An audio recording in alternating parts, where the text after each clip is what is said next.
Добрый день, уважаемые жители республики. За последние сутки госпитализировано 45 человек или 4,4% от общего количества выявленных 1019 случаев.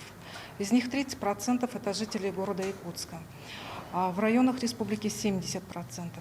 На 24 февраля лечение в амбулаторных условиях получают 92% пациентов с новой коронавирусной инфекцией. В стационарах получают лечение 8%. Хочется отметить, что на сегодняшний день помимо штамма омикрон циркулирует штамм дельта. В 40% случаев этот штамм вызывает тяжелые формы заболевания.